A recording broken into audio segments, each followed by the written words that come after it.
guys, today we're going to do another get ready with me chat kind of video. I'm putting on this e.l.f. Poreless Putty Primer, which we'll talk about in a second, but effectively the chat that we're going to have in this video is going to be about PR samples and bloggers such as myself who talk about being on a budget and trying to reduce spending when they're also receiving free things from brands.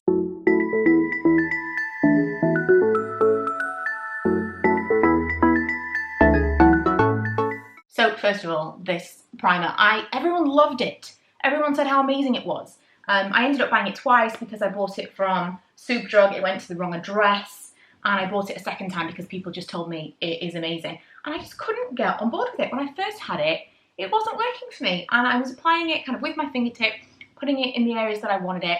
And I didn't understand the hype. And then I, for some reason, decided while I had my damp beauty blender out, I just put it into the product before I applied my foundation, and that was a game changer. I've had lots and lots of people tell me they apply with their fingertips and they absolutely love it. For me, this kind of thinner layer works better. I'm also wearing the Illuminate Skin Base, and the colour is, what is the colour? SB 4.5. I don't even know if they still make this, truth be told, but I was going through my foundations and I thought, oh, I think this used to last really well. And I'm trying to find some really long-wearing, smudge-proof, transfer-proof makeup looks for you guys, since we're going to be all wearing masks in every kind of shop from the end of this week. So fingers crossed I can kind of come up with some solutions for you. Also, this may have gone up after that, so at this point that might already be in effect. It's from the 24th. So the reason that this topic came up was obviously I've been talking a lot about no buys, low buys, you know, trying to avoid spending too much money. And I talked about one particular YouTuber called Hannah Louise Poston. I think I'm pronouncing her name correctly. And someone said something derogatory about her in the comments of my video. And it was something that they'd read on some kind of forum or some thread somewhere, basically saying that she was, what's the word I'm looking for?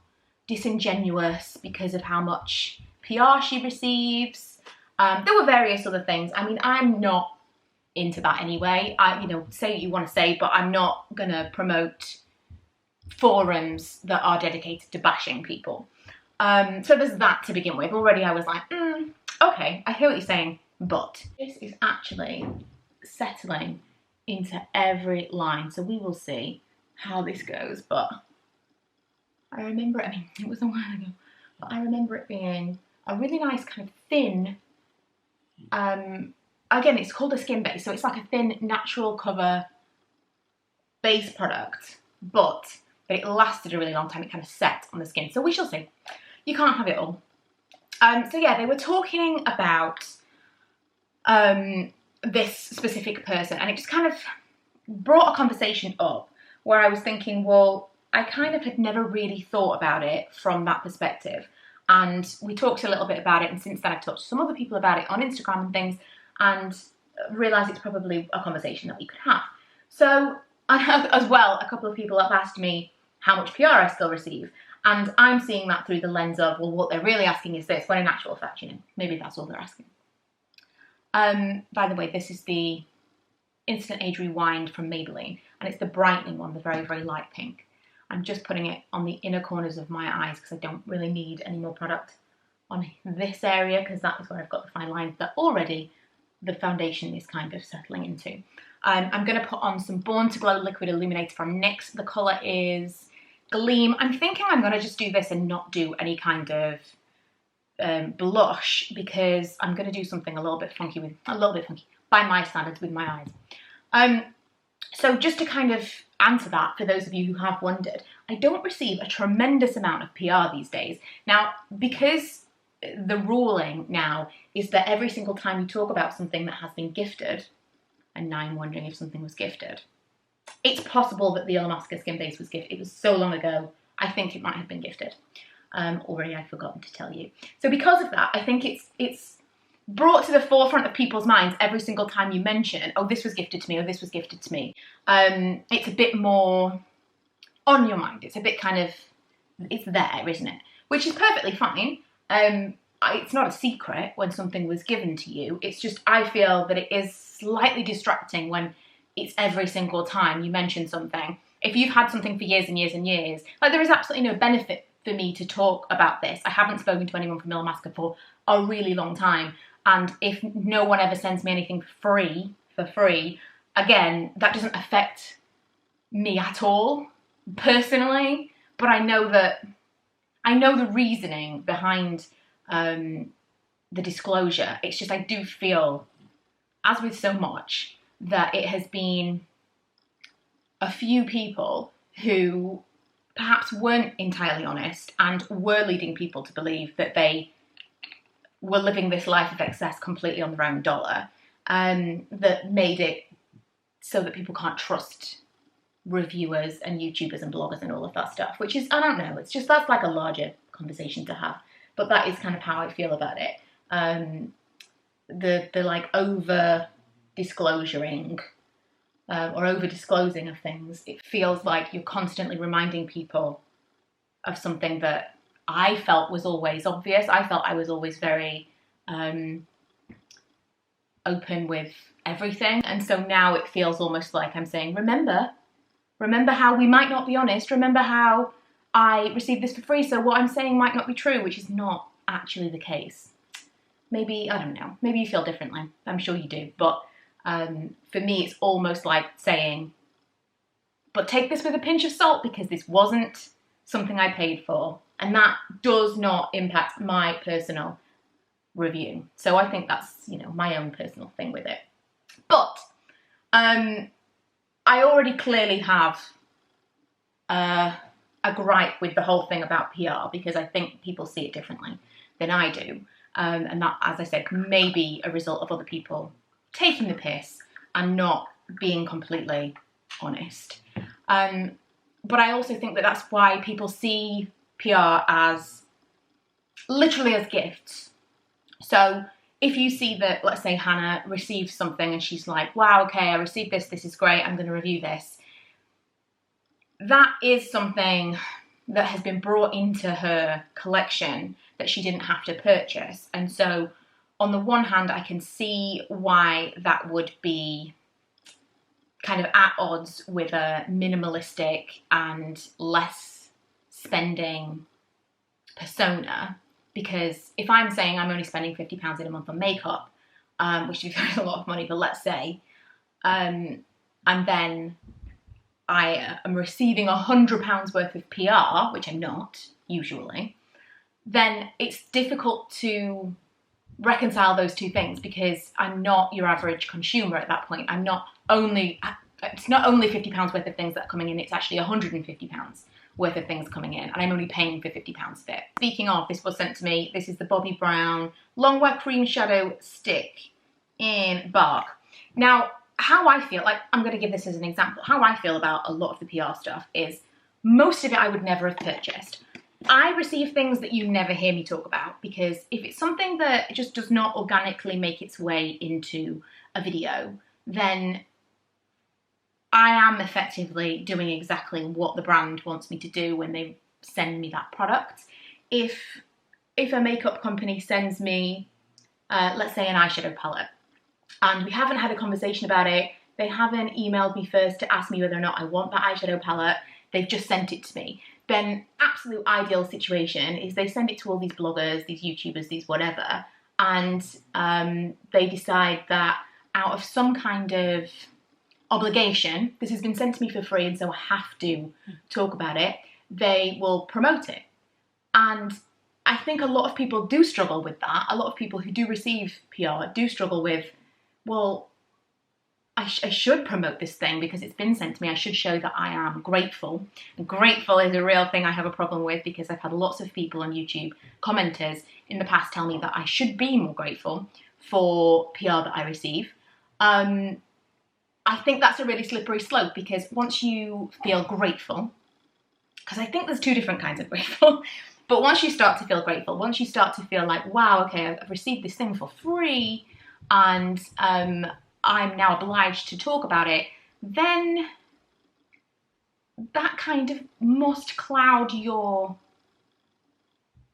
not necessarily cloud your judgment, but cloud the way that you are talking about that product. So if I receive something, I'm going to give you an example of something that was crazy. I received some stuff from Hourglass recently, and I was like, wow, Hourglass. Hourglass is such a cool list to be on. I'm going to be so excited if they send me something that I've always wanted. Now, up to this point, they haven't sent me anything that I've always wanted. They sent me new products that I 100% would never have purchased in a million years. In fact, I'm going to show you one of them because it's just insane. Right, I can't find exactly the one that I was looking for. It's like a setting mist and it costs an insane amount of money. I can't remember off the top of my head how much these are. I'll put them on the screen. This is a Veil, a mineral primer, oil-free mineral. It's SPF 15, very fancy. Never in 1,000 years would I have purchased this, mainly because of the price, but also this just kind of, primers in general, I'm not super excited about. But also, I was trying this the other day, I was talking to Emma on the phone and showing her, and I was like, this just, what? It's got like, I don't even know if you're going to be able to see this on camera, but it's got this blue iridescent hue to it that personally does not appeal. Like, I would want this to be like a gold, maybe a pink. This is not appealing to me at all. It's also oil-free, but it's got that kind of silicone-y texture. It's just not for me. And the setting mist that I tried, I've been thinking maybe I'm going to pit it against the Morphe one at some point because I should use it because I have it and I would never have usually had it. It would be a fun kind of wear and compare. But I wouldn't have purchased these things. And so although it's really nice to receive them and they are very expensive items, I'm not massively grateful. I'm sorry, I know. But I'm not, because it's not something that I would have purchased. Now, when it comes back to the no buy, low buy, whether or not we are being subsidised by PR samples, it's really, really rare that I am sent something that is either useful, something that I already wanted, or something that, like, I open and I'm like, this is amazing, I've never heard of this before, but this is going to be great. I'm often sent things that if I'd seen them in store, I would have thought, oh, that's too expensive, or just passed it by because I'm not super interested in it. And so in actual fact, the PR samples that I receive 99% of the time are nice to have, but not super useful because they're not things that I would have purchased anyway. And if they're not things that I would have purchased anyway, they don't organically end up in videos because I would be forcing them in there. And then I would be promoting that product out of some kind of obligation. The only reason that perhaps I would perhaps I would review a product that under normal circumstances I wouldn't have purchased would be purely because I couldn't, like, let's say for example with the setting mist, I would never have had that, would never have purchased it. I would do it as a comparison only. And it would be kind of an interesting video rather than an excited to try video. This foundation is much heavier than I remember. It's really settled underneath my eyes and I just had to go over it a little bit, kind of, what's the word? What is the word?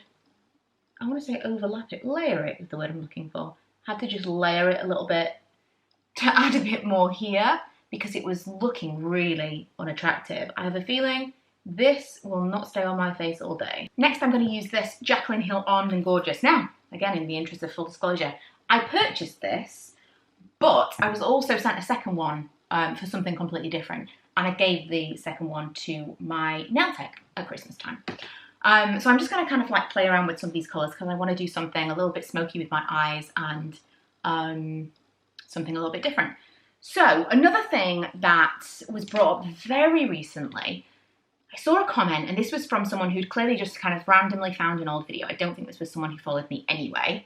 And I'm just going to wet my brush a little bit because these, I'm not a massive fan of Morphe eyeshadows, and these ones particularly are difficult to pick up.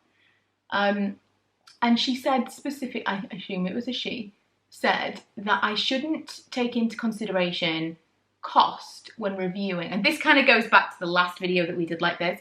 I shouldn't take into consideration cost when reviewing a product because that is up to the person who is watching to make the decision for themselves as to whether or not they would buy based on my review of the product rather than based on the cost. And I understand what they were saying completely. I understand like the reasoning behind that. However, I personally, as a consumer, absolutely take into consideration cost. And if we are talking, I have this Marshmallow Mono eyeshadow from Natural Collection. I just want to kind of put this, because I feel like it's creasing like a mother, this base I have on. So I'm just going to kind of put that here so that doesn't happen. Yeah, I absolutely take into consideration the cost of something. And I like to think that from the reviews that I put out there, you then can make that decision for yourself. Like, you know, well, she said this, she said that, however, I'm okay with the cost, and so I'm going to buy this one. For example, when I first received that Hourglass setting mist, I thought, oh my God, this is going to be the world's greatest setting mist. And I thought maybe there will be an occasion in which I could say, so let's say it was your wedding and you wanted to kind of splurge a little bit, or it's a special occasion of some kind, you want to buy it for special occasions, and it's going to be used like very infrequently. And this is talking specifically to people who are interested in budget beauty, not people who, you know, for whom money is no object, because then whatever. But I kind of thought, well, okay, in a world where this is an amazing product, I can see myself being able to recommend it for special occasions. And I tried this product and I wasn't impressed even a little bit. And so I kind of then already knew it wasn't even going to come into play. Like, it wasn't even going to be an issue as to whether or not this was better or worse based on price. But had it been marginally better than my absolute favourite Morphe setting mist, then I still would have said, yes, it's better, but it's not however much more money better. It's not twice the price better. It's not X amount of money. Do you know what I mean? That's still relevant to me. It might be amazing, but is it £60 amazing, or is it £20 amazing? Because that's relevant. It might be relevant to you, it might not be relevant to everyone, but I think it's one thing for me to say this is a great product, but that doesn't tell you whether or not I think it's worth the money that they're charging for it.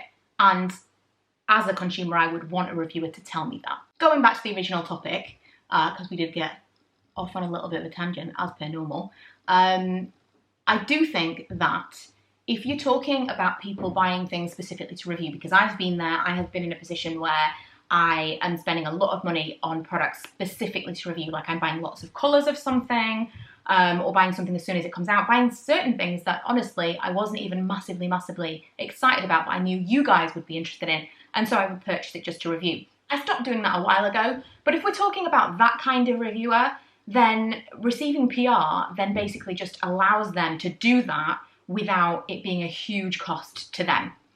Because these aren't things that you would buy for yourself. These are things just to kind of keep your channel going, just for review purposes, for reviewing for other people, for reviewing for your audience. And so in a situation like that, I think that's perfectly fine. And I see those things as two separate products. It's a bit like a makeup artist and her kit and a makeup artist and her personal makeup. A makeup artist doesn't dip into her kit, her professional kit, for her everyday makeup. They are two separate entities, and I kind of see it as the same way if you're a reviewer, a YouTuber, a blogger that blogs about beauty.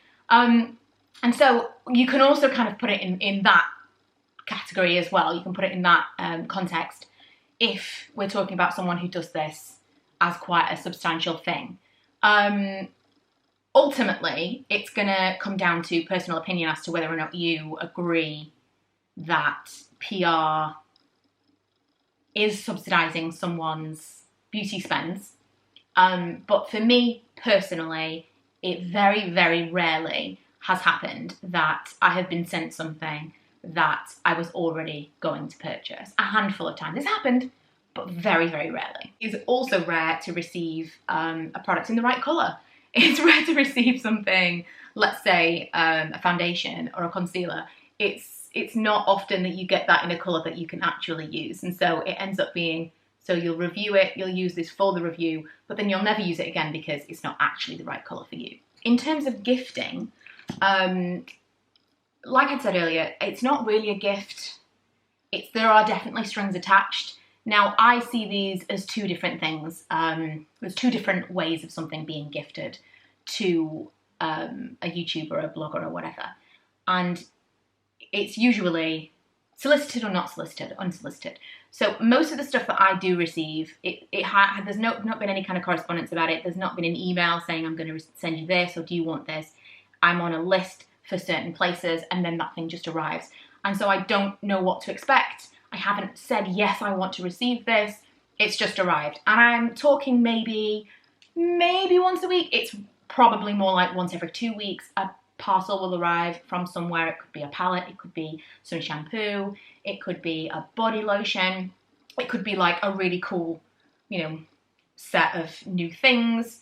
It's not happening all the time, but the reason that you're not seeing me talk about a lot of that stuff is because most of the time it's either irrelevant or something that it's just not it doesn't work with the content that I create, or it's the wrong colour, or I'm just not interested.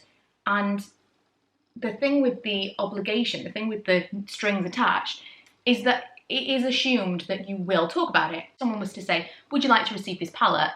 I will say yes, but I'll be very clear that I will receive the palette. But there's no guarantee that I'm going to talk about it, because if it arrives and I hate it, maybe eventually it'll end up in a disappointing products video, but I'm not working for that brand unless they're paying me to work for them, in which case that's a whole other conversation. You receive the product, you see if you like the product, we're not getting into an agreement until we know that this is going to work, then I'm not obliged to talk about anything that you send to me. And if I am being paid, you know I'm being paid because I've told you at the beginning of the video, and there will be ad in the title of the video. This eyebrow pencil, by the way, is Winky Lux. This is Unibrow, it's called. Universal Brow Pencil. I quite like it, actually. I've started using a brow pencil recently because I feel like as my microbladed brows fade a little bit, I quite like that for day-to-day. Not too bold, but once I put makeup on, I do feel like I need a little bit of something else. So I would be interested to hear your thoughts on this whole thing, because I've talked a lot about PR in the past. I actually have a highlight on my Instagram stories. People ask me questions about PR, like how does this work, ads. I had like quick fire answers, and I put it in as a highlight. If you want to see, if you've got any specific questions, I would guess that I've already answered them there, talking about like brands that I've worked with that I've regretted working with, whether or not things have like gone awry. Every question you can imagine, I'm pretty sure we did answer, but if I didn't, let me know and we'll do another one. But, oh no, that flaked down there. Oh, this, by the way, this was again sent to me. This is on my mind because last week I did receive 3 parcels, which is really unusual. And one of them was from Urban Decay, and it's the Lash Freak mascara, and it was so funky, I really wanted to try it immediately. I also received an Hourglass mascara again. I love Hourglass powders. I love them so much. Everything that Hourglass has sent me so far, my immediate thought was, this is so expensive. And I get it for certain things. I'm prepared when it's the powder because I think it is above and beyond an amazing product. It is worth the extra cash, but I often don't think that about a lot of other products, and mascaras is one of them. This is really funky. It's a really strange brush. So yeah, we have already kind of talked about that, but I'd be interested to hear your thoughts on PR specifically, because I think we've all talked ads and sponsorships to death at this point. But PR, I feel, is still a bit of a grey area, and people wonder how it really works. And I like to have as open a conversation as we can about pretty much everything. And I think this is one of those things that is still a bit up in the air. And I never ever want anyone to have any kind of question about anything that I do in terms of brand work or whether or not I'm being completely above board, because I believe I always am. And if you think I'm not, question me and I will explain. I will explain in the ways that you are wrong. Or perhaps I didn't know something, I didn't know I was supposed to say something, I don't know. You know, you can never say 100%. I'll always be right, but I really do strive to be as transparent as possible. And so I invite questions, please. But it was an interesting conversation that came up when we were talking about Hannah specifically, because I thought that really does affect so many of us. So many of us are doing a similar thing, and so many of us, especially right now, are also trying to cut back on what we bring in to the house, both that we've purchased and that we haven't. And PR does kind of play a part in that, but I wanted to clarify from my perspective that it doesn't really subsidise any kind of beauty spending, because it's not like you're calling out to a brand and saying, well, I wanted to buy this, but will you just send it me for free anyway? That's not how it works, or at least that's not how I do things. I forgot lips, and I don't know whether or not I want to do bold, glossy, I don't know. Can you see the line that this has settled into, the foundation? A line that has never been created before by makeup for me, here. I think that's one to go, actually, guys. I can't say 100% whether or not it's because it's older than it should be. I should have gotten rid of it. But the texture felt very much the same as I was putting it on. It smells the same. That's kind of how I decide whether or not something's staying in my collection. But yeah, it definitely is not working for the skin I have right now. I'm just going to put on this Morphe Continuous Setting Mist that we've mentioned several times.